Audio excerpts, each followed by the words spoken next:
Bible study session number 9 Bible study में मैं सबको स्वागत करता हूं। प्रभु यीशु मसीह के नाम में सबको अभिवादन करता हूं। हमारा main topic end time prophecy है, आखिरी समयों का भविष्यवाणी है। आज का सब topic the children of the wicked one according to Matthew chapter 13। दुष्ट के संतान मत्ती रचित सुसमाचार उसका 13वां अध्याय में लिखा हुआ, वो क्या है हमको देखना है। शुरू करने के पहले मैं आपको बताना चाहता हूं कि आज का ये जो शीर्षक है, शायद मैं थोड़ा ही शुरू करके आज छोड़ पाएंगे।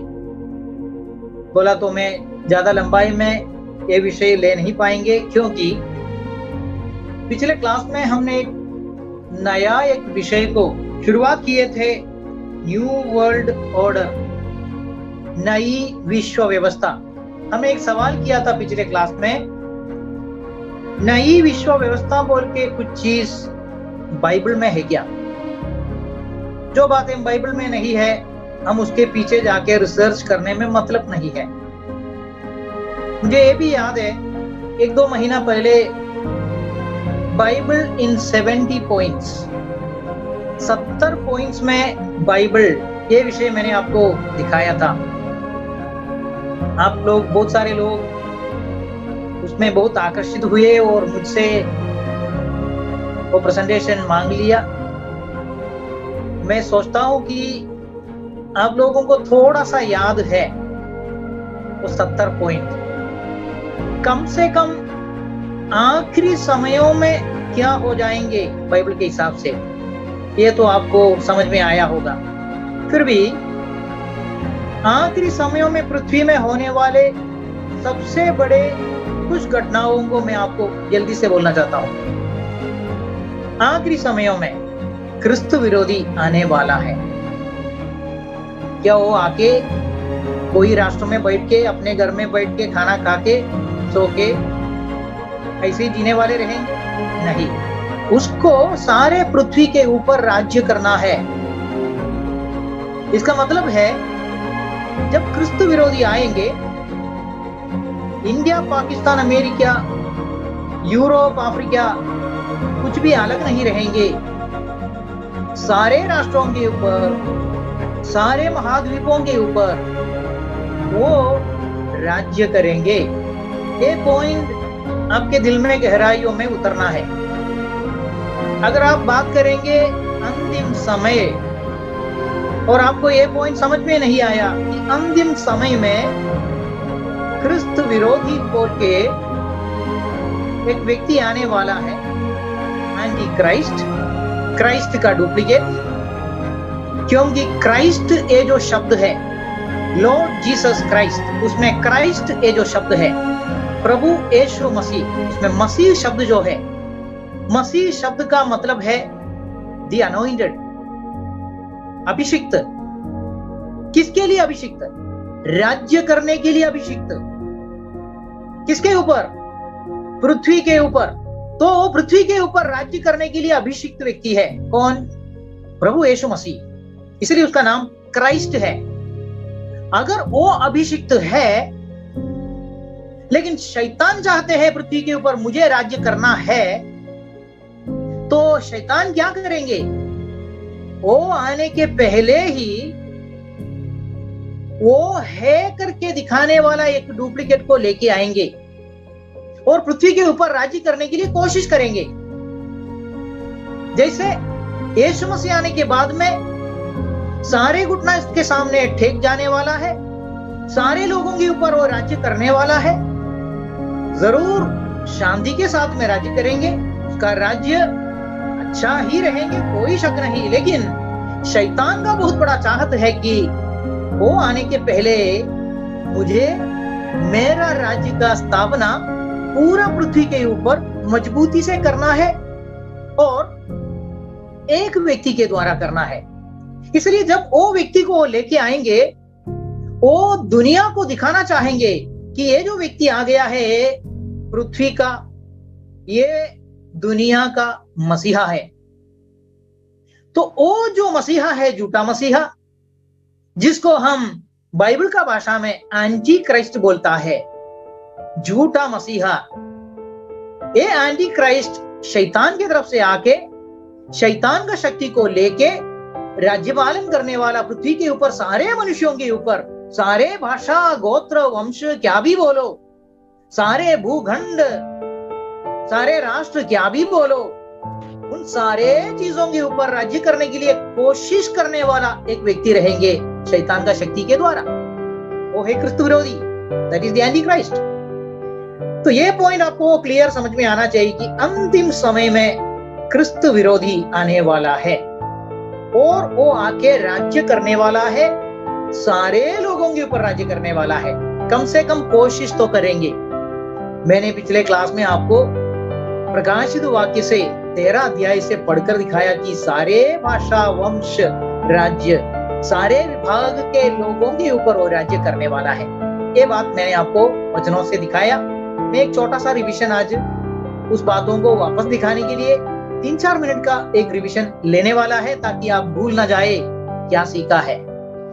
तो मेरा कहने का मतलब है, न्यू वर्ल्ड ऑर्डर किसको बताते हैं? न्यू वर्ल्ड ऑर्डर इस चीज को दिखाते हैं कि अभी अलग अलग राष्ट्रों के ऊपर राज्य करने वाले लोग अलग अलग लोग हैं, लेकिन एक समय आएंगे जब क्रिस्त विरोधी बोल के एक व्यक्ति आएंगे, सारे राष्ट्रों के ऊपर वो अकेला राज्य पालन करेंगे, वो राजा होकर राज्य करेंगे। तो ये एक बड़ा घटना है पृथ्वी के ऊपर होने वाला अंतिम समयों में। फिर क्या होंगे? परमेश्वर पराजित है क्या? बिल्कुल नहीं। शैतान पराजित है। शैतान कुछ योजना बनाएंगे, लेकिन परमेश्वर उसको तोड़ने के लिए जरूर आएंगे। तो यीशु मसीह वापस आएंगे। यीशु मसीह वापस आने के समय में प्रकाशित वाक्य में 19वां अध्याय से लेकर हम देखते हैं कि यीशु मसीह आने के समय में वो क्रिस्त विरोधी और उसका सेना के विरुद्ध में युद्ध करता है और उसको और उसका सेना को खत्म कर डालते हैं।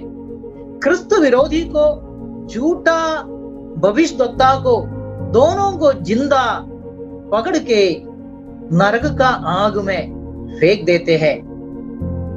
फिर वो अपना राज्य को स्थापना करते हैं। फिर पृथ्वी के ऊपर वो 1000 साल राज्य करते हैं। कौन? यीशु मसीह।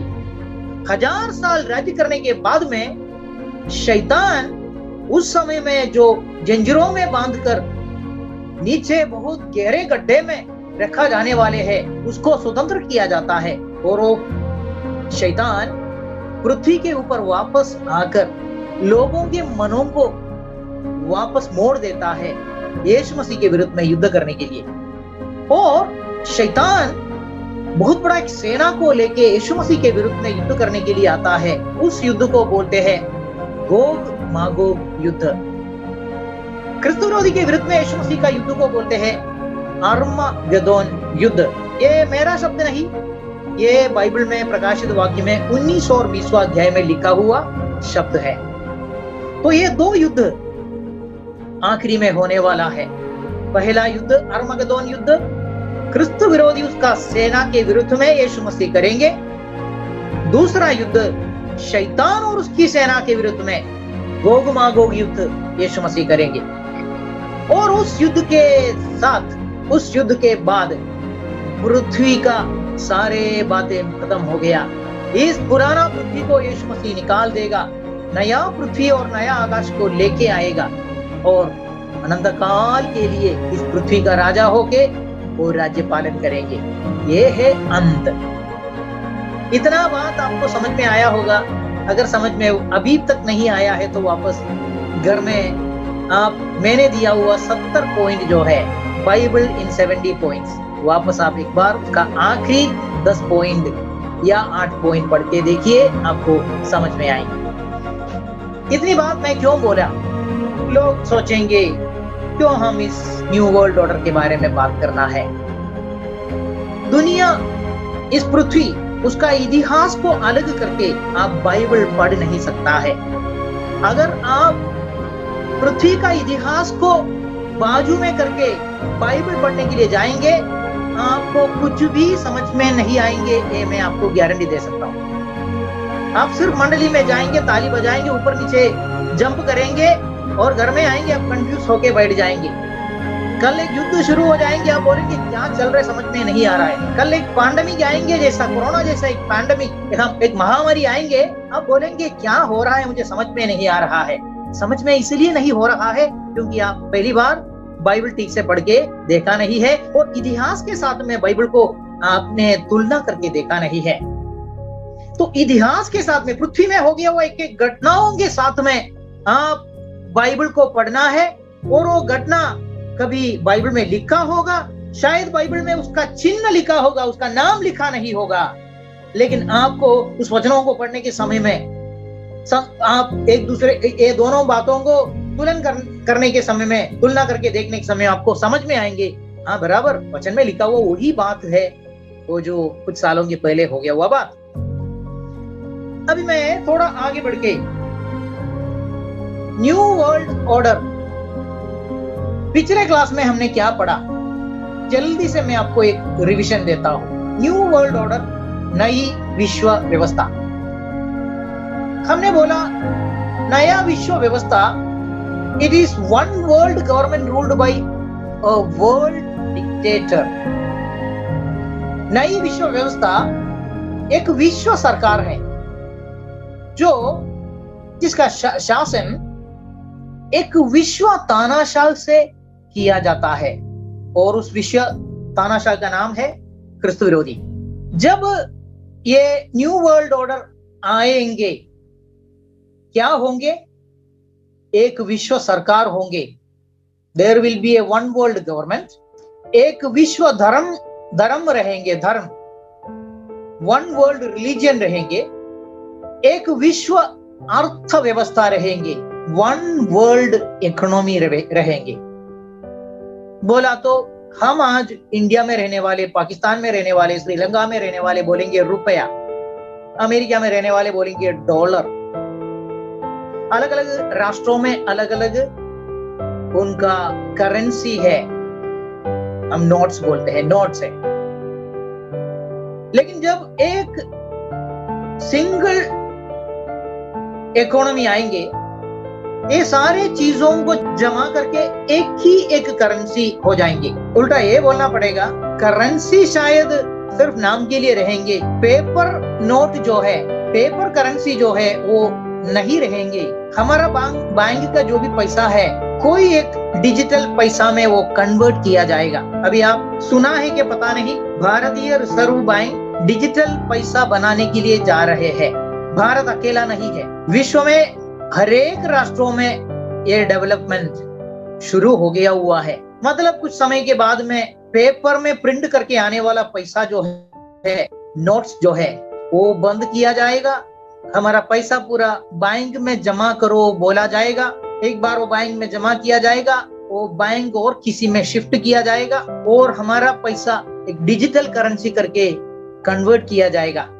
ये सब होने वाला है, उसमें मैं ज्यादा नहीं जाना चाहते हैं। लेकिन one world government, one world religion, one world economy, एक विश्व सरकार, एक विश्व धर्म, एक विश्व अर्थव्यवस्था। इसको एक शब्द में बोलेगा तो ग्लोबलाइजेशन बोलते हैं।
पृथ्वी के ऊपर रहने के लिए लायक नहीं है, तुमको हम मार डालते हैं और मार डालेगा। 16वां वचन में वो मार्क के बारे में लिखता है। 17वां वचन में इधर बोलते हैं कि वो मार्क जो कोई लेगा वो ही खरीद ही कर सकता है, वो ही बेच सकता है। मतलब आप किधर भी जाएंगे, आपको लेन देन करना है, खरीदना है, खाना है, पीना है, कपड़ा खरीदना है, गाड़ी खरीदना है, घर खरीदना है, नहीं नहीं नहीं, आपको वो मार्क नहीं है तो, मतलब आप उसको सपोर्ट करने वाला नहीं है तो आप इस पृथ्वी में कुछ भी नहीं कर सकते हैं। ये हालत बना देंगे। ठीक है, परमेश्वर हमको संभालेंगे। उधर वो वचन को पढ़ के मैंने आपको दिखाया कि हाँ, one world order, new world order, one world government आ रहा है। यस, नई विश्व व्यवस्था आ रहा है। तो दूसरा थिस्सलुनी उसका दूसरा अध्याय का 1 से 4 तक उधर भी वो क्रिस्तु विरोधी का आगमन के बारे में बोलकर 4था वचन में लिखा है, वो मंदिर में बैठेगा और अपने आप को परमेश्वर करके प्रकट करेगा, बाकी सारे भगवानों का नाम को निकाल देने के लिए बोल देगा। इसका मतलब है कोई भी दूसरा धर्म और उसका भगवान का नाम नहीं चलेगा। मतलब एक ही एक धर्म चलेंगे, वो एंटी क्राइस्ट का रिलीजन रहेंगे। और वो एंटी क्राइस्ट का रिलीजन, उसमें परमेश्वर कौन है? एंटी क्राइस्ट, क्रिस्तु विरोधी उसका परमेश्वर है, उसका ही पूजा किया जाना चाहिए। मैं नहीं बोल रहा हूं, आपके सामने रखा हुआ पीला वचन आप पढ़ के देखो।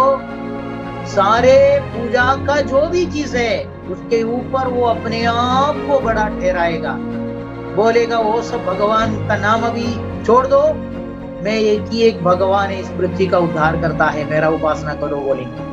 तो वो है वन वर्ल्ड रिलीजन, एक विश्व धर्म। अभी एक विश्व अर्थव्यवस्था क्या है वो बाइबल में लिखा है क्या नहीं लिखा है हम ढूंढेंगे, लेकिन आज नहीं ढूंढेंगे। लेकिन आज दिखाने वाला वीडियोस में दुनिया चलाने वाले शैतान के लोग, आज का शीर्षक क्या है याद करना, आज का शीर्षक क्या है? दुष्ट के संतान। कौन है इस पृथ्वी को चलाने वाला? इस पृथ्वी को चलाने वाला शैतान है। आप बोलेंगे परमेश्वर किधर है? परमेश्वर है, डोंट वरी, परमेश्वर है। और परमेश्वर इस पृथ्वी का राजा होकर और उसके बाद में अनंतकाल का राजा होकर आने वाला समय है। हमको धीरज धरने का बहुत जरूरत है। हम बोलने वाला समय में परमेश्वर काम नहीं करेंगे, परमेश्वर ने सोचा हुआ उचित समय में परमेश्वर उसका एक एक काम करने वाला है। इसलिए हाँ, आएंगे, उसका राज्य आएंगे, लेकिन उसका राज्य आने तक इसका राज्य है, इसका, वो दुष्ट का राज्य है। दुष्ट का राज्य है तो दुष्ट किसको उसका राज्य दे देंगे? वो सब वचन में लेने वाला है आज का शीर्षक के अंदर, लेकिन वो सिर्फ आज शुरुआत कर सकते हैं, क्योंकि मुझे आज न्यू वर्ल्ड ऑर्डर आपके दिल में गहराइयों में स्थापित करना है। तो उसके लिए मैं कोशिश करता हूँ, क्योंकि हमारा एक भी क्लास वेस्ट नहीं होना है। ये बहुत प्रार्थना के साथ में मैं इस विषयों को लेके आया है, इसलिए कभी कभी आपको लगेगा थोड़ा समझ में नहीं आया, कोई बात नहीं है, तो थोड़ा धीरज धर दीजिए, समझेंगे, आपको समझ में आएंगे, कोई बात नहीं है। और बाहर से, परमेश्वर का वचन के बाहर से पढ़ने वाले, देखने वाले सारे वीडियो, सारे आर्टिकल, उसका सबका वर्ड टू वर्ड सब कुछ समझने का कोई जरूरत नहीं है, कोई जरूरत नहीं है। उसमें इन टोटल सब मिलाकर क्या वो लोग बताना चाहते हैं उतना ही समझ लिया ना, हमारा काम हो गया। तो वो उसको लेके हम वापस वचन में आके पढ़ेगा तो हमको वचन समझ में आएंगे। चलो हम आगे ये देखने वाला है। अभी हम 2 बात देखा, न्यू वर्ल्ड ऑर्डर, उसके बारे में विकिपीडिया में लिखा है और बाइबल में भी लिखा है।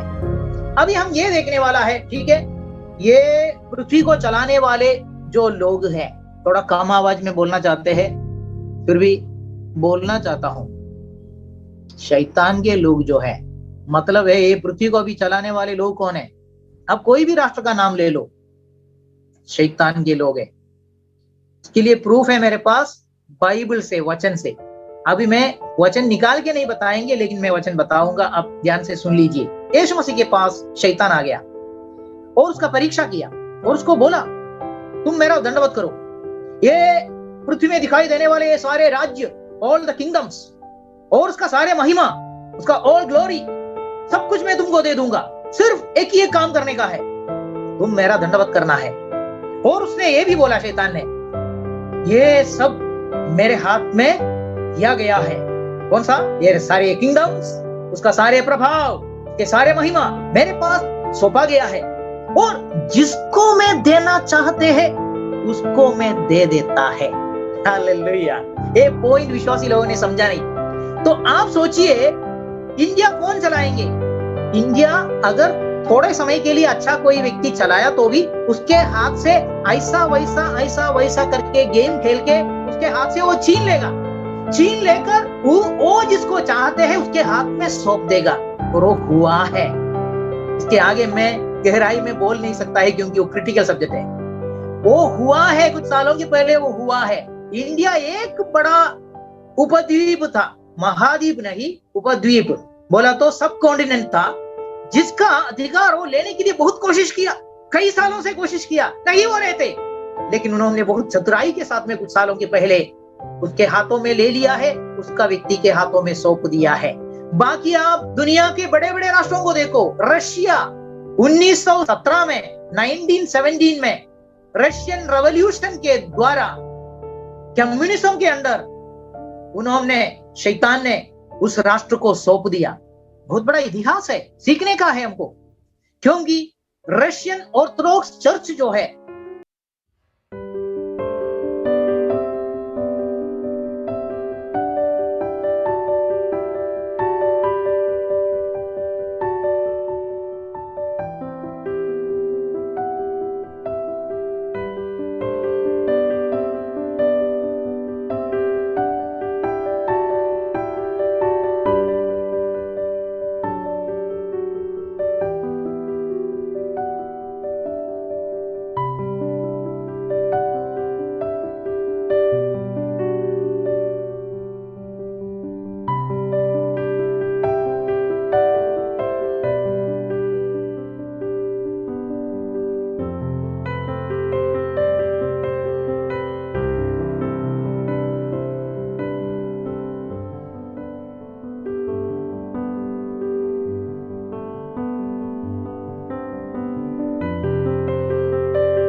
क्या बहुत बड़ा एक चर्चा है विश्वासी लोगों के बीच में, अमेरिका विश्वासियों का राष्ट्र है करके।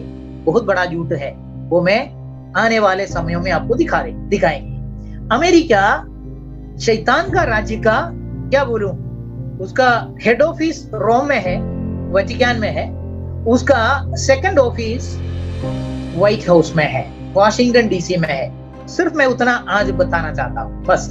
बाकी उसका प्रूफ आने वाले समयों में मैं आपको दिखा सकता हूं। ये पॉइंट मैं इसलिए बोला कि भारत एक उपद्वीप था, सब कॉन्टिनेंट था, जो दुनिया का आबादी का सेकंड नंबर वाला राष्ट्र था। पॉपुलेशन के हिसाब से चाइना के बाद में इंडिया सबसे बड़ा राष्ट्र है। इस राष्ट्र को उसके कब्जे में ले लेने के लिए शैतान ने बहुत कोशिश किया, बहुत प्रयास किया, लेकिन कुछ सालों के पहले वो कामयाब हो गए हैं, और अभी भी वो कामयाब है। मेरा ये सोच है, आप मुझे नेगेटिव सोचने वाला मत बताइए। मेरा ये सोच है कि क्रिस्तु विरोधी का आगमन तक ये भारत महाराष्ट्र, ये भारत महाराज्य ऐसे ही जाने वाले हैं, क्योंकि समय बहुत निकट है। अभी उसके ग्रिप में आ गया है, वो वापस देने वाला नहीं है। कुछ ना कुछ उपाय करके वो उसके ग्रिप में रखने वाला है। इसलिए हम कौन राज्य कर रहे, कौन आने वाला है, कौन जाने वाला है, इस बातों के ऊपर ध्यान मत दीजिए। हम कौन आखिरी में आने वाला है हमारे लिए, हमारा राजा यीशु मसीह, अनंत काल का राजा, अभिषिक्त, क्राइस्ट, द अनॉइंटेड वन, उसके लिए हम पाठ जो है ना, आमीन, हालेलुया। तो ये अभी जितना भी बोला है एक इंट्रोडक्शन है, सोच लीजिए, लंबा इंट्रोडक्शन हो गया, कोई बात नहीं, समझ में आने के लिए बोला है। चलो अभी हम क्या देखेंगे, अभी हम वीडियोस देखने वाले हैं, वीडियोस भी देखेंगे, बीच में वचन भी पढ़ेंगे। तो वीडियोस दिखाने के पहले मुझे कुछ वचन पढ़ना है।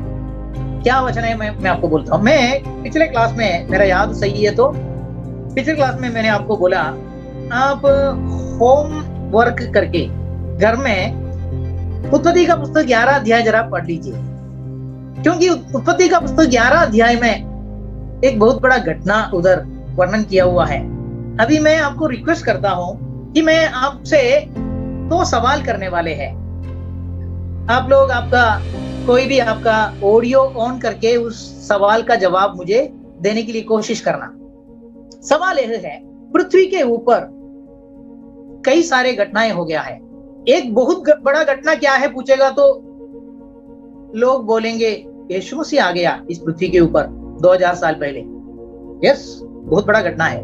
मैं उस बातों के बारे में नहीं पूछ रहा हूं, मैं पूछ रहा हूं उसके पहले पृथ्वी के ऊपर हो गया हुआ 2 बड़ा घटना, 2 बड़ा घटना नहीं तो 3 बड़ा घटना बोलिए तो आप मिस नहीं करेंगे। 3 बड़ा घटना आप मुझे बोल सकते हैं क्या, और वो कहां लिखा है आप मुझे बोल सकते हैं क्या? अभी आपका समय है, ठीक है। कोई भी बोलेंगे पहला घटना मनुष्य पाप किया, मनुष्य पाप किया, और उस घटना को मैं बोल दिया। और 2 घटना बोलिए sister Charlotte. Ark of Noah, flood of moon. Correct. और एक किसी को नहीं आ रहे, एक हिंट दे देंगे, एक हिंट दे देंगे। आप बंगाली बात कर रहे हैं, मैं मलयालम बात कर रहे हैं, और कोई मराठी बात कर रहे हैं, कहां से आ गया? जेनेसिस 11। Sorry, genesis 11। घटना क्या है? Babel, Babel. एग्जैक्टली। अभी मैं उत्पत्ति 11 अध्याय आपको थोड़ा पढ़ के सुनाना चाहते हैं, ताकि न्यू वर्ल्ड ऑर्डर क्या है आपको गहराई में समझ में आएंगे, ठीक है। तो न्यू वर्ल्ड ऑर्डर का आइडिया रख दीजिए। क्या है आइडिया? कि जब वो आएंगे पृथ्वी के रहने वाले सारे लोगों को इकट्ठा करके लेके आएंगे। इकट्ठा बोला तो फिजिकली नहीं, शारीरिक तौर से नहीं, लेकिन उनके ऊपर एक राजा राज्य करने के हिसाब से वो राज्यों को और उसमें रहने वाले निवासियों को सबको एकत्रित करके इकट्ठा करके लेके आने वाला है। ये है न्यू वर्ल्ड ऑर्डर, ये है नई विश्व व्यवस्था, ये है क्रिस्त विरोधी का राज्य। तो उत्पत्ति का 11 अध्याय में क्या हो गया मैं आपको पढ़ के सुनाना चाहते हैं, तभी उसका गंभीरता क्या है आपको समझ में आएगी। चलो उत्पत्ति 11 अध्याय उसका 1 से 9 तक मैं पढ़ूंगा, और सिर्फ पढ़ते जाएंगे क्योंकि बोलने के लिए, वर्णन करने के लिए कोई जरूरत नहीं है। आदि में उत्पत्ति 9वां अध्याय 11 अध्याय उसका पहला वचन से लेकर 9वां वचन तक। सारी पृथ्वी पर एक ही भाषा और एक ही बोली थी। उस समय लोग पूर्व की ओर चलते चलते शिनार देश में एक मैदान पाकर उसमें बस गए। तब वे आपस में कहने लगे कि आओ हम ईंटें बना बना के भली भांति आग में पकाए, और उन्होंने पत्थर के स्थान में ईंट से और चूने के स्थान में मिट्टी के गारे से काम लिया। फिर उन्होंने कहा आओ हम एक नगर और एक गुम्मट बना ले जिसकी चोटी आकाश से बातें करे। इंग्लिश में थोड़ा अलग है, बट हिंदी में लिखा हुआ सही भी है, आकाश से बातें करे, क्योंकि उनको मूर्ति पूजा करने का था। तो इंग्लिश में लिखा है whose top में reach unto the heaven, unto heaven। याद करना, स्वर्ग से एक को अखाल दिया था निकाल दिया था। अभी उसका चाहत है कि मैं स्वर्ग तक पहुंचूं, तो जिसकी चोटी आकाश से बातें करे, इस प्रकार से हम अपना नाम करें। and let us make us a name. हम अपना नाम करें, ऐसा ना हो कि हमको सारी पृथ्वी पर फैलना पड़े। आगे, जब लोग नगर और गुम्मट बनाने लगे तब इन्हें देखने के लिए यहोवा उतर आया, परमेश्वर उतर आया और परमेश्वर ने कहा, मैं क्या देखता हूं कि सब एक ही दल के हैं और भाषा भी उन सब की एक ही है, और उन्होंने ऐसा ही काम भी आरंभ किया, और अब जितना वे करने का यत्न करेंगे उनमें से कुछ उनके लिए अनहोना ना होगा। मेरा सवाल, यहोवा परमेश्वर आके अगर ऐसा बोला, मेरा सवाल, ये जो योजना मनुष्यों ने बनाया, हम इकट्ठा करके रहे, एकत्रित रहे, हम एक गुम्मट बनाए, हम पृथ्वी में अलग अलग होकर चले ना जाए, ये आइडिया परमेश्वर का अगुवाई से, परमेश्वर का इच्छा से हुआ था क्या? बिल्कुल नहीं।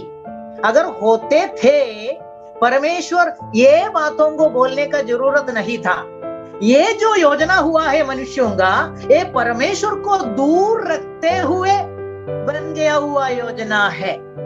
अभी हम आखिरी समयों में है, वापस पृथ्वी के लोग हरेक लोगों को इकट्ठा करके आए, हम इकट्ठा होकर रहे, बोल रहे हैं one world government, new world order, हम एक साथ रहे, हमको एक राजा हो जाए, ये बोल रहे हैं। और इसमें किधर भी बाइबल का वचन वो लोग ले रहे क्या? बाइबल में लिखा है चलो हम एक साथ होकर रहना है।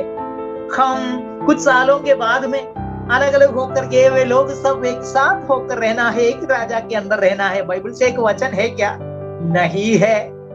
इसलिए वो लोग बाइबल का एक वचन नहीं ले रहा है। कम शब्दों में बोलेगा तो आज का दुनिया का लोगों का ये जो परिश्रम है कि हम एक हो जाए, हम एक हो जाए, हमको एक राजा हो जाए, ये जो इनका जो प्लान है, योजना है, ये परमेश्वर की तरफ से नहीं है। परमेश्वर को लोगों ने आउट कर दिया, get out, we don't want you, हमको आप नहीं चाहिए, हम खुद जिएंगे, एक साथ रहेंगे।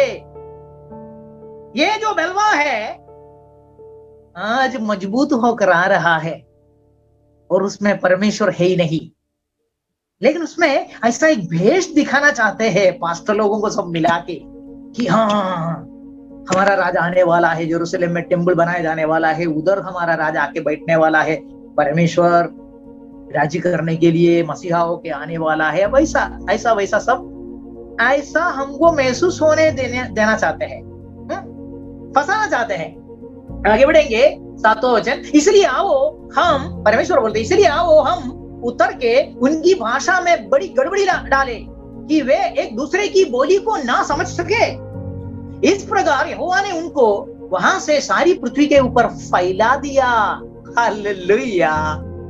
और उन्होंने उस नगर का बनाना छोड़ दिया। 9वां वचन, इस कारण उस नगर को नाम बाबुल पड़ा, क्योंकि सारी पृथ्वी की भाषा में जो गड़बड़ी है सो यहोवा ने वही डाली, और वहीं से यहोवा ने मनुष्यों को सारी पृथ्वी के ऊपर फैला दिया। 8वां वचन में भी बोला मनुष्यों को भाषा का गड़बड़ी लाया, सिर्फ इतना नहीं, मनुष्यों को पृथ्वी के ऊपर परमेश्वर ने फैला दिया।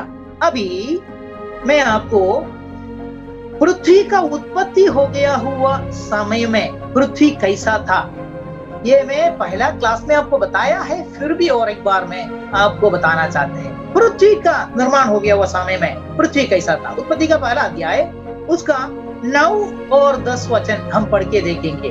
फिर परमेश्वर ने कहा, आकाश के नीचे का जल एक स्थान में इकट्ठा हो जाए और सूखी भूमि दिखाई दे, और वैसा ही हो गया।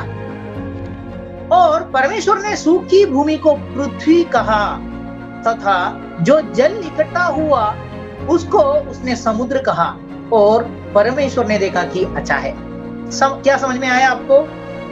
इधर लिखा है पृथ्वी जब बनाया गया, पृथ्वी के ऊपर का पानी को एक जगह में इकट्ठा किया और सूखा जमीन को अलग जगह में इकट्ठा किया। मतलब सूखा जमीन एक साथ था। आज जैसा हमको दिखाई देता है, एशिया महाद्वीप, यूरोप महाद्वीप, अफ्रीका महाद्वीप, नॉर्थ अमेरिका महाद्वीप, ऑस्ट्रेलिया, साउथ अमेरिका, ऐसा कोई महाद्वीपों में नहीं था। एकजुट थे, एक साथ थे और समुद्र जो है, पानी इकट्ठा हो गया हुआ जगह जो है, वो एक साथ थे। वो इधर उधर घुस गया हुआ नहीं था। भूखंडों के बीच में, महाद्वीपों के बीच में घुस गया हुआ नहीं था। दोनों सेपरेट थे, एक इकट्ठा होकर एक जगह, दूसरा बाकी जो भी है इकट्ठा होकर समुद्र, ऐसा था। अभी हमने क्या पढ़ा 9वां अध्याय में, 11वां अध्याय में हमने 8वां और 9वां वचन में हमने पढ़ा, परमेश्वर लोगों को पृथ्वी के ऊपर फैला दिया। और 9वां वचन में हमने पढ़ा, वापस बोलता है मनुष्यों को सारे पृथ्वी के ऊपर फैला दिया। अभी मेरा और एक सवाल, एक उदाहरण देके मैं आपको सवाल करना चाहते हैं। समझो आप चर्च जाने वाले लोग हैं और आपका चर्च बहुत बड़ा बिल्डिंग है और आपका चर्च में बहुत सारे कुर्सियां डाला हुआ है और आप चर्च में जा रहे हैं। नॉर्मली आप चर्च में जाके कहाँ बैठना चाहेंगे? सही उत्तर देना, वो नहीं दिया तो भी चलेगा, मैं भी उत्तर दे दूंगा। नॉर्मली आप क्या चाहेंगे? थोड़ा आराम से पीछे जाके बैठने के लिए आप सोचेंगे, है ना? पीछे जाके बैठने के लिए सोचेंगे, आराम से बैठेंगे, अच्छा से सुनेंगे। बीच में थोड़ा बात करना है तो बात भी कर सकता है, बीच में थोड़ा मोबाइल में, व्हाट्सएप में कुछ देखना है तो भी देख पाएंगे। तो पीछे जाके आप बैठने के लिए कोशिश करेंगे। अभी समझो कम लोग मंडली में आया और पास्टर ने बोला, अरे कम लोग आए हैं, आप इतना बड़ा बिल्डिंग में एकदम पीछे जाके क्यों बैठ गया है, आगे आ जाओ ना। तो बहुत सारे लोग उठने के लिए इच्छा नहीं करेंगे, है ना? तो फिर क्या करना पड़ेगा? अगले हफ्ते में पास्टर सोचेगा, एक काम करेंगे, वो पीछे साइड का सारे चेयर को निकाल देंगे। निकाल दिया तो मजबूरी हो जाता है कि आगे ही आके बैठना पड़ेगा। नहीं तो पीछे का चेयर अगर फिक्स करके रखा हुआ है, उसके ऊपर सब पानी डाल के रखने के लिए बोल देंगे, नहीं तो धूल डालने के लिए बोल देंगे, ताकि लोग पीछे जाके नहीं बैठेंगे, आगे अच्छा सीट में आके बैठ जाएंगे। तो कुछ ना कुछ करना पड़ता है, ये मेरा बोलने का मतलब। तो परमेश्वर अगर बोलते हैं तुम्हारा भाषा का गड़बड़ हो गया, तुम अभी पूरा पृथ्वी में फैल के जाते जाओ, जाएगा क्या लोग? फिर भी वो भाषा को ट्रांसलेट करने के लिए सोच के बैठ जाएंगे। फिर परमेश्वर ने क्या किया होगा?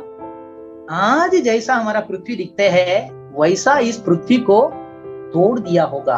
तो मैं आपको एक छोटा सा वीडियो में आपको दिखाना चाहता हूँ, देखते जाइए। हिंदी में है। एट प्रेजेंट यानी कि वर्तमान में हमारा प्लेनेट अर्थ कुछ ऐसा दिखता है।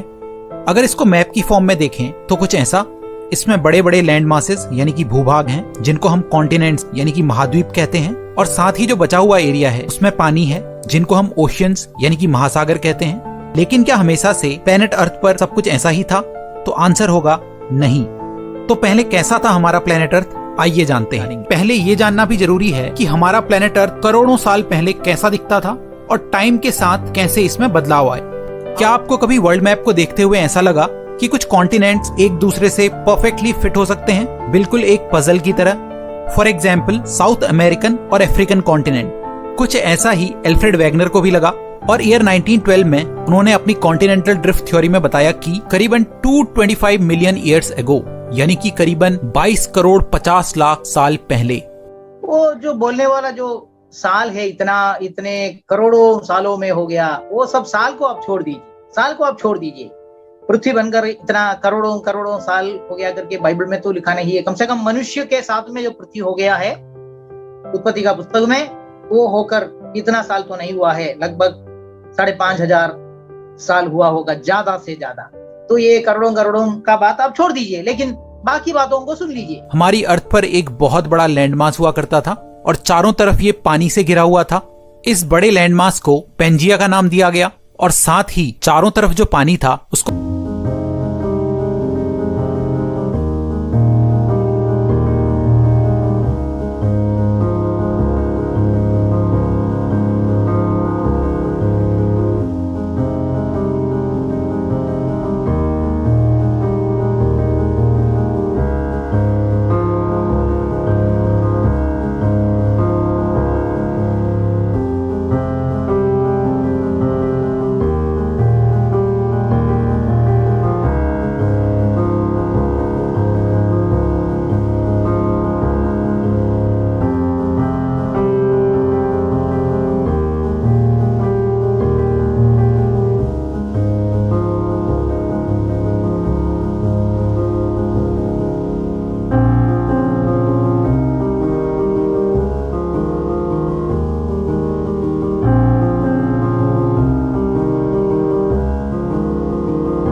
आज के समय में जितने भी देश आपको नजर आते हैं, इन सभी देशों के महाद्वीप इसी पेंजिया से ही अलग होकर बने हैं। दोस्तों, ये थ्योरी देने वाले वैज्ञानिक एल्फ्रेड वेगनर थे।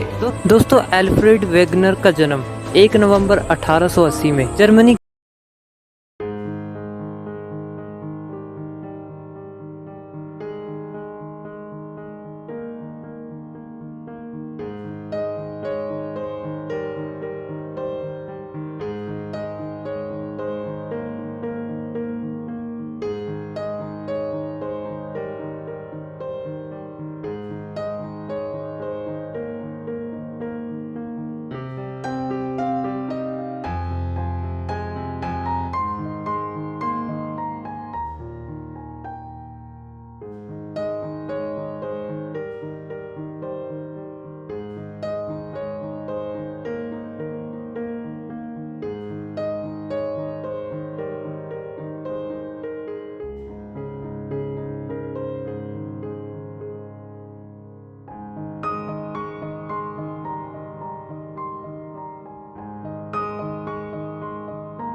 एक्चुअली 11 अध्याय में बोलते हैं कि भाषा को गड़बड़ी लाया, लोगों को पृथ्वी में परमेश्वर ने फैला दिया।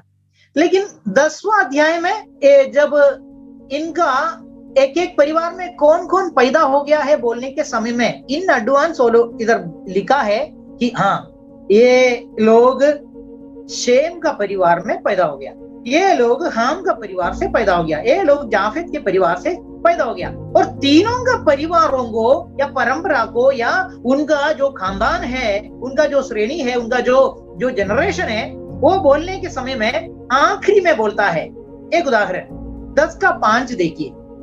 10:5 में बोलते हैं जाफेत के परिवार में कौन कौन कौन कौन कौन कौन पैदा हो गया, और उसके बाद में बोलते हैं इनके वंश अन्य जातियों के द्वीपों के देशों में ऐसे बांट गए कि वे भिन्न भिन्न भाषाओं, कुल और जातियों के अनुसार अलग अलग हो गए।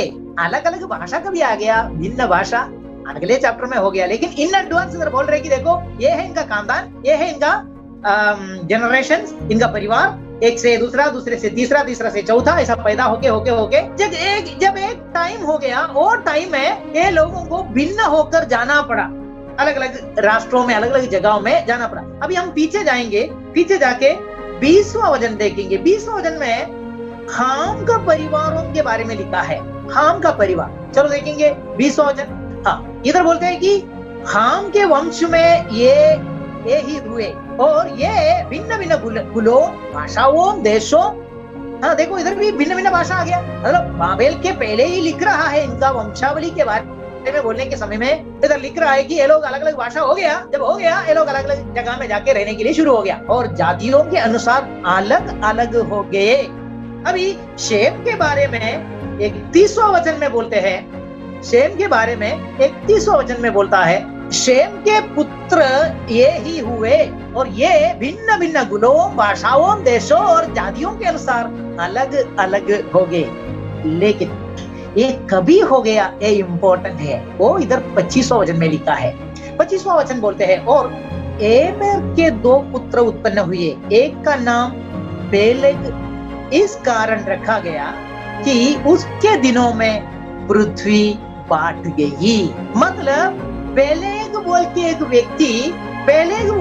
व्यक्ति हाम का परिवार में, हाम के बाद में एक व्यक्ति आ गया अर्पक्षाद, उसमें से एबर आ गया, एबर से पेलेग आ गया, तीसरा पीढ़ी।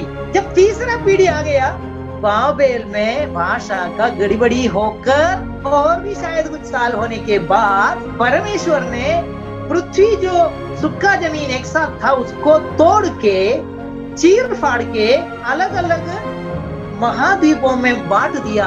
और बोला अभी चले जाओ, और उनको चले जाना पड़ा, ऐसा सोच सकते हैं, चले जाना पड़ा, गया। तो वो इधर लिखा हुआ है। अभी इसमें और एक बात मैं आपको याद दिलाना चाहते हैं। इधर बीच में एक आदमी आता है, 10वां अध्याय में बीच में एक व्यक्ति आता है, उसका नाम है निम्रोद। नोह का पुत्र हाम, हाम का पुत्र है कुश, कुश का पुत्र है निम्रोद। ये इधर लिखा है। अभी मैं निम्रोद के बारे में थोड़ा पढ़ना चाहते हैं। और कुश के वंश में निम्रोद भी हुआ। पृथ्वी पर पहला वीर वही हुआ है। वही यहोवा की दृष्टि में पराक्रमी शिकार खेलने वाला ठहरा। इससे यह कहावत चली है कि निम्रोद के समान यहोवा की दृष्टि में पराक्रमी शिकार खेलने वाला। और उसके राज्य का आरंभ, राज्य का आरंभ, the beginning of his kingdom. याद करना, पृथ्वी के ऊपर का पहला किंगडम किसने स्थापना किया है? उसका नाम है निम्रोद, भूलना नहीं। उसके राज्य का आरंभ शिनार देश में, बाबेल में। अभी बाबेल का कनेक्शन आपको थोड़ा समझ में आया होगा। और उधर नहीं, उधर सिर्फ उधर नहीं, आजू बाजू का कुछ जगहों में भी हो गया। और अक्खद और कलने हुआ। इधर लिखा है the beginning of his kingdom was Babel and Erech and Accad. ये हिस्ट्री है, ये इतिहास है, ये अच्छा से पढ़ना है। अभी समय नहीं है, मैं आपको सिखाऊंगा। Accad and Calneh in the land of Shinar, Shinar देश, वेरी इंपॉर्टेंट, सीखना है हमको। इसलिए मैं बोला पृथ्वी का और पृथ्वी का इतिहास को अलग करते हुए हम बाइबल पढ़ने के लिए जाएगा ना, हमको कुछ भी समझ में नहीं आएगा। बाबेल, सिर्फ अकेला हम बाबेल को लेके बोलेगा और बाद में हम नया करार में जाके सब अंतिम समय में क्या होने वाला है बोलेगा, तो कुछ समझ में नहीं आएगा। हालेलुया। अभी पोप फ्रांसिस यही बाबेल में वापस गया है 2 साल पहले, और उधर कुछ कुछ चीजों को बनाया है। क्यों बनाया? वो इतिहास से जुड़ा हुआ है, और वो इतिहास अंतिम समयों का बातों से भी जुड़ा हुआ है, इसलिए वो जानना बहुत जरूरी है। चलिए, और उसके राज्य का आरंभ शिनार देश में बाबुल, अक्कद और कलने हुआ, और रुका नहीं, ये साम्राज्य बना कर जा रहा है। उस देश से वह निकलकर आशूर को गया, और निनवे को गया, और रहोबोतीर को गया, और कालह को गया। बोला तो उधर आजू बाजू में सब वो उसका किंगडम बना रहा है। ये तो सच्चा राजा है, ये किंगडम वाला किंग है। और निनवे और काल के बीच रेसेन है, उसे भी बसाया। कितना कितना शहर उसने बनाया, देखिए, बड़ा नगर यही है। अब आप याद करना, उसका शुरुआत किधर था? बाबेल। और बाबेल में नेता कौन है? जरूर निम्रोद। और इन्होंने 11 अध्याय में लिखा हुआ है जो आइडिया है कि हम इकट्ठा होकर रहे, हम पृथ्वी में अलग अलग ना हो जाए, हमारे लिए एक नाम बनाए। हमारे लिए एक नाम, परमेश्वर के बिना नाम बनाने के लिए जाएगा तो चकनाचूर हो जाएंगे, खत्म हो।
इनके लिए इलेक्शन लड़ा है, इन्होंने इनके लिए इलेक्शन में गड़बड़ी लाया है, जो भी करना है किया है, एडजस्टमेंट किया है, सब कुछ किया है, करके उनको कुर्सी दे दिया है।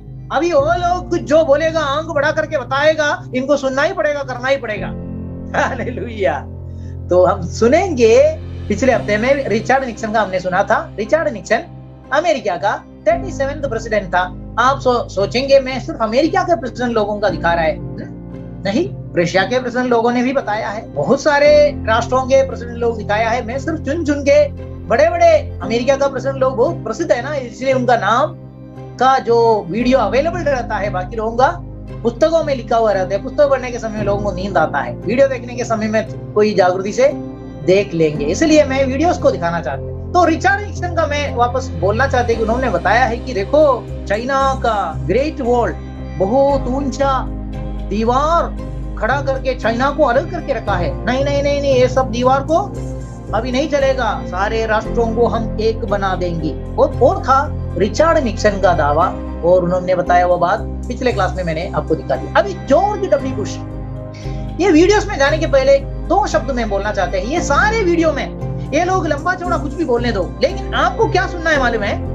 ये लोग बोलने वाले बातों में कॉमन कुछ बातें हैं, कॉमन कुछ बात। वो कॉमन बातें मैं आपको बताता हूँ। एक है, वो लोग बोलते हैं कि देखो पृथ्वी में कितना युद्ध हो रहा है, कितने लोग मर रहा है, देखो विश्व युद्ध, पहला विश्व युद्ध, दूसरा विश्व युद्ध, मिलियंस एंड मिलियंस, लाखों करोड़ों लोग मारा गया। आप क्या सोच के बैठे हैं? ऐसे जाएगा तो नहीं चलेगा, बहुत दुख है लोगों को। एक्टिंग है, ओ दुख है, बोलते हैं कि दुख कितना तक ये तो युद्ध करते रहेंगे। 1 मिनट पॉज करता हूं, मैं एक सवाल करता हूं आपको। हमारा मेन टॉपिक क्या है?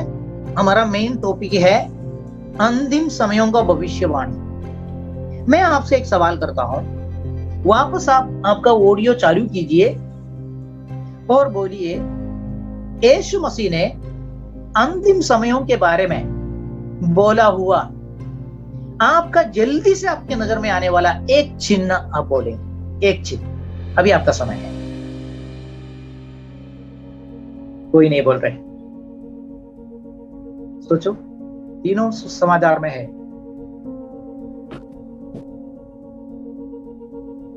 ठीक है, मैं बोलता हूं, वो है युद्ध। अंतिम समयों में युद्ध होंगे, युद्ध की कहानियां, कहावतें होंगे, युद्ध के ध्वनि होंगे, युद्ध के बारे में बातचीत होंगे। ये अगर आपको बाकी कुछ भी चिन्ह अगर आपके समझ में नहीं आया तो कम से कम ये चिन्ह तो, क्योंकि मैंने सुना है बहुत सारे लोग और अंतिम समयों का चिन्ह क्या पूछने के समय में तुरंत 2 लोग बोलेंगे युद्ध होंगे, युद्ध होंगे, युद्ध होंगे। हो गया ना, और हो रहा है ना, और होने के बारे में सुन रहा है ना। तो आप अभी थोड़ा समय सोच लीजिए, ये सारे लोग जो बात करेंगे न्यू वर्ल्ड ऑर्डर के बारे में, वो लोग ये बोलना चाहते हैं कि देखो युद्ध हो रहा है, इसलिए हमको ये युद्ध नहीं चाहिए, कितने लोग मर रहा है।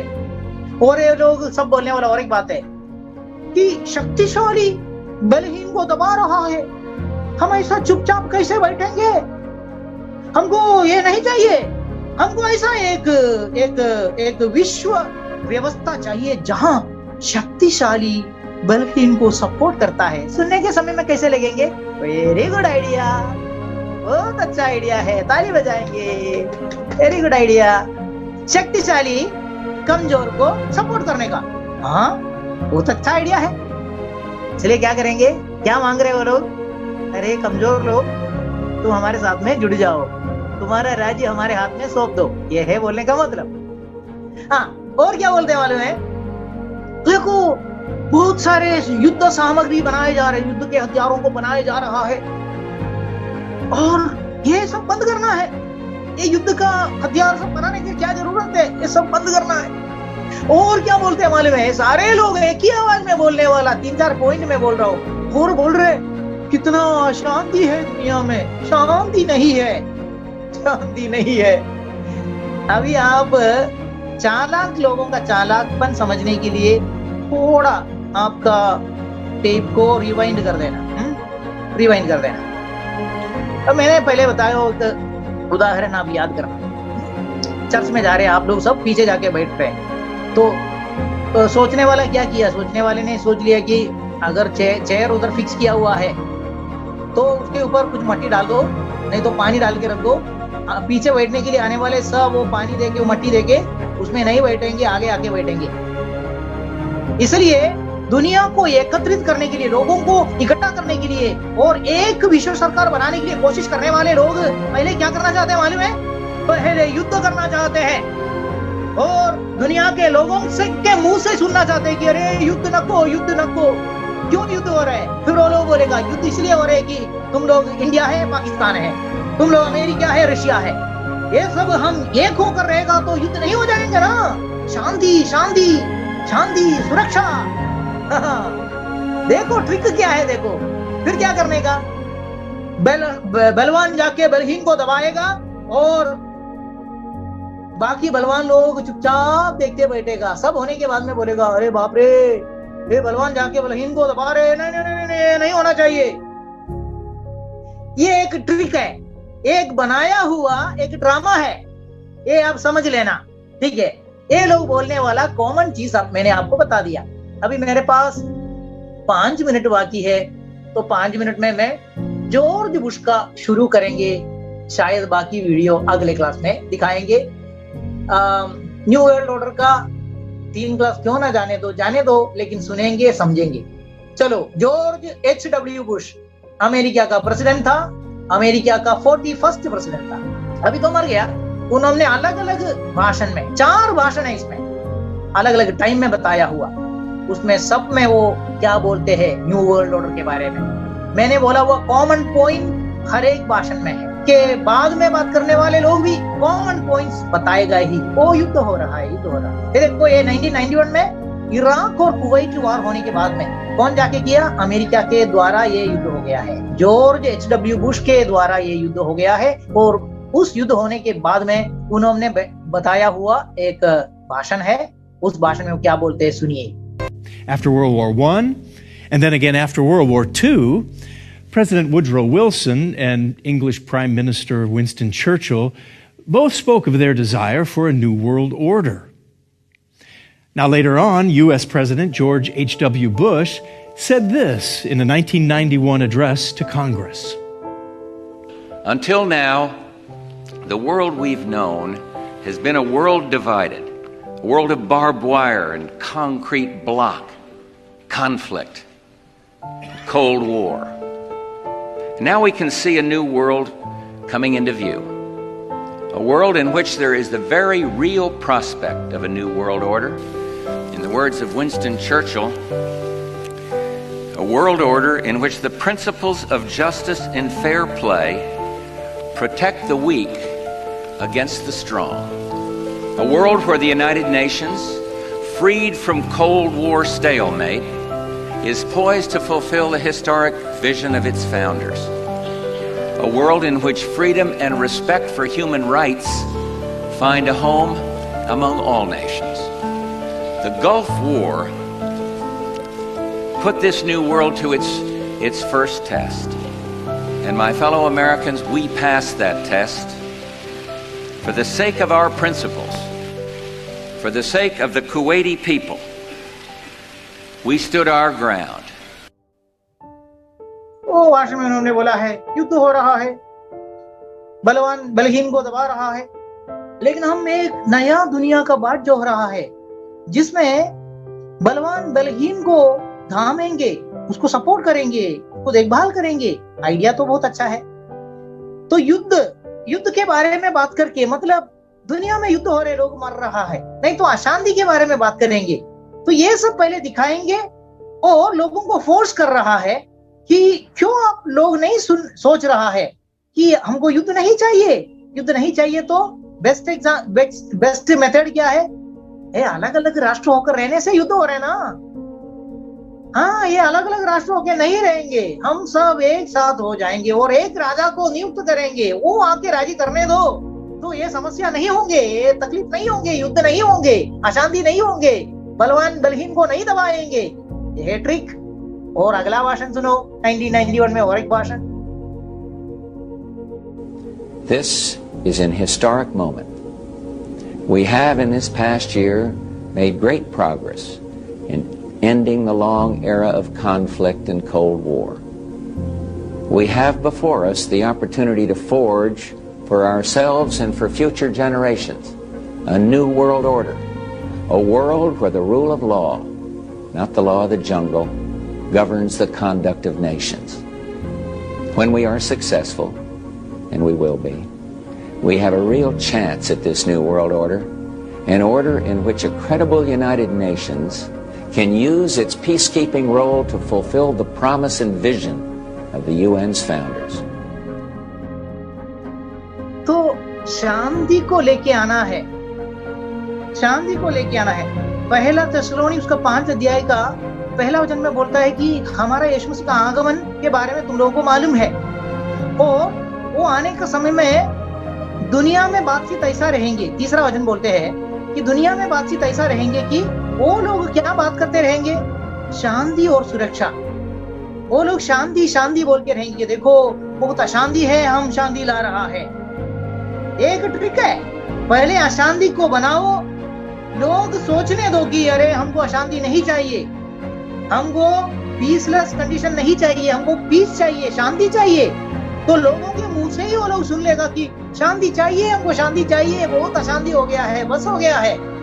फिर वो लोग बोलेगा देखो शांति शांति शांति, हमारा राजा आ रहा है, वो शांति लेके आ रहा है। कौन है वो राजा? उनका राजा क्रिस्त विरोधी, एंटी क्राइस्ट, एंटी क्राइस्ट। तो वो आएंगे, वो बोलेंगे सबको शांति। तो दुनिया में अशांति हो रहा है, इसलिए आप इनके पीछे लग जाइए, ये पूरा शांति को निकाल देंगे, शांति लाएंगे, युद्ध को मिटा देंगे। ये बहुत सामर्थी व्यक्ति है, ये बहुत अच्छा व्यक्ति है, ये मसीहा है। वो क्रिस्त विरोधी को लाना चाहते हैं। चलो ये वीडियो को खत्म करेंगे, 2 मिनट बाकी है और एक भाषण। Out of these troubled times, our 5th objective, a new world order can emerge, a new era, freer from the threat of terror, stronger in the pursuit of justice, and more secure in the quest for peace. An era in which the nations of the world, east and west, north and south, can prosper and live in harmony. 100 generations have searched for this elusive path to peace, while 1,000 wars raged across the span of human endeavor. And today that new world is struggling to be born. A world quite different from the one we've known. A world where the rule of law supplants the rule of the jungle. A world in which nations recognize the shared responsibility for freedom and justice. A world where the strong respect the rights of the weak. तो point क्या है? सारे राष्ट्र मिलजुल कर, सब लोग एक दूसरे को आदर करने वाला एक दुनिया। सुनने में बहुत अच्छा लगता है, एक दुनिया जहां बलवान बलहीन को आदर दे देंगे और उनको सपोर्ट करेंगे। सुनने में बहुत अच्छा लगता है, यही है बात। और एक भाषण। What is at stake is more than one small country. It is a big idea, a new world order where diverse nations are drawn together in common cause to achieve the universal aspirations of mankind: peace and security, freedom and the rule of law. Such is a world worthy of our struggle and worthy of our children's future. तो बहुत बड़ा struggle है, बहुत बड़ा दुख है दुनिया में। ये दुख को मिटाने के लिए हम एक विश्व व्यवस्था बनाने के लिए जा रहे हैं। मेरा सवाल, आखिरी सवाल है मेरा सवाल, किसने पृथ्वी के मनुष्यों को अलग अलग महाद्वीपों में बिछा दिया और बटोर दिया, बांट दिया, तिधर बिधर कर दिया? किसने किया? परमेश्वर ने किया। और उस परमेश्वर ने बोला क्या तुम लोग वापस एकत्रित होकर एक राजा के अंडर हम एकत्रित रहे, हम एक साथ रहे, हमारे लिए एक नाम बनाए। ऐसा तुम लोग कुछ साल के बाद में वापस आओ करके बोला है क्या? नहीं बोला। क्यों? बुराइयों के लिए वो लोग एकत्रित होके बैठने के लिए और नाम कमाने के लिए, नाम बनाने के लिए कोशिश किया था। परमेश्वर को छोड़ के उनका योजना था। परमेश्वर को छोड़ के जो भी योजना है वो शैतान का योजना है। शैतान का जो योजना जहां कहीं होता है आखिरी में नुकसान ही होने वाला है, बुराइयां ही होने वाला है। पृथ्वी अशांति से और दुख से भर जाने वाला था। जैसे उत्पत्ति का पुस्तक 6वां अध्याय में प्रलय आने के पहले, महाप्रलय आने के पहले, जल प्रलय आने के पहले पृथ्वी में क्या था? वायलेंस, बहुत खून खराबी चल रहे थे लोग इकट्ठा रहने के समय में। तो देखिए परमेश्वर ने उस समय में जब मनुष्यों को अलग किया, तितर बितर कर दिया, परमेश्वर ने ये बोला नहीं कि तुम लोग एकत्रित होकर आना है, लेकिन दुनिया चलाने वाले लोग हम एकत्रित होना है, इकट्ठा होना है करके घोषणा कर रहे और उसके लिए सारे प्लान बना रहे। ये प्लान शैतान का है, ये है न्यू वर्ल्ड ऑर्डर। बस इसका आगे का वीडियोस अगले क्लास में देखेंगे। अगले क्लास में हम पुराना क्वेश्चन ये था, मत्ती 13 में जंगली बीज का दृष्टांत में शैतान के बच्चों के बारे में उल्लेख किया है, वो कौन है और उनका विशेषताएं क्या है। उससे जुड़ा हुआ और एक सवाल डालता हूं, 10वां सवाल, बाइबल में वर्णित शैतान के व्यवहार संबंधी लक्षण क्या है? बोला तो what are the behavioural characteristics of Satan mentioned in the Bible. दोनों सवालों को मिलाकर हम अगले क्लास में बात करने के लिए, ये न्यू वर्ल्ड ऑर्डर का वीडियोस खत्म होने के बाद में बात करने के लिए कोशिश करेंगे। इससे मैं आज समाप्त करना चाहता हूं। सबको धन्यवाद। Thank you.